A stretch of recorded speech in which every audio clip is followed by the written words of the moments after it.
महिलाओं को समाज में समान अधिकार दिलाए जाने का भी प्रावधान किया गया है।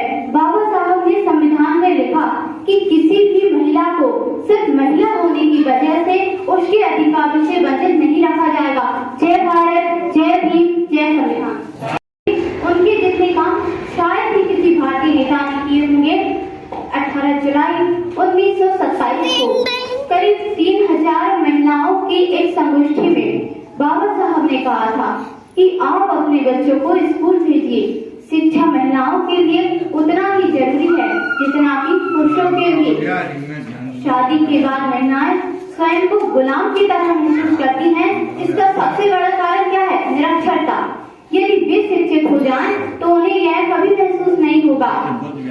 भारत की पहली महिला शिक्षिका सावित्रीबाई फुले और फातिमा सैयद की परंपरा को बाबा साहब ने आगे बढ़ाया और महिलाओं को पढ़ने लिखने की आजादी के लिए सब प्रयास किए।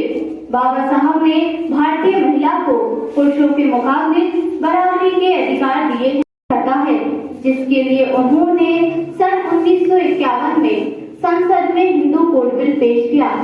हालांकि जिस दृढ़ता से इस बिल को बाबा साहब ने बतौर तत्कालीन कानून मंत्री के रूप में पेश किया, उतनी ही शिद्दत से इसका विरोध भी हुआ।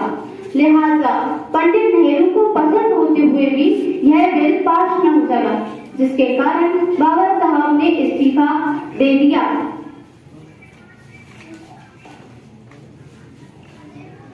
20वीं शताब्दी में बाबा साहब पहले वो व्यक्ति थे जिन्होंने ब्राह्मणवादी शिक्षकता को खुली चुनौती दी थी। लेकिन विडंबना देखिए, इतना सब कुछ करने के बाद भी बाबा साहब भारत में नारीवाद का चेहरा नहीं बन पाए। लोगों ने उन्हें केवल दलितों के नेता और संविधान निर्माता तक सीमित कर दिया। को शिक्षित और सशक्त बनाना होगा। डॉक्टर भीमराव अंबेडकर जी का मानना था कि यदि महिलाएं संगठित हो जाएं, तो समाज को सही दिशा देने में अपना महत्वपूर्ण योगदान दे सकती हैं। वे भारत की शिक्षा व्यवस्था को बेहतर बनाने के लिए महिलाओं को शिक्षित करने पर जोर देते थे। वे नारी शक्ति, संघर्ष, साहस, त्याग और बलिदान से भली भांति परिचित थे। इसलिए उन्होंने वायसराय की कार्यकारी परिषद के सदस्य के पद पर रहते हुए महिलाओं के लिए प्रसूति अवकाश की व्यवस्था कराई।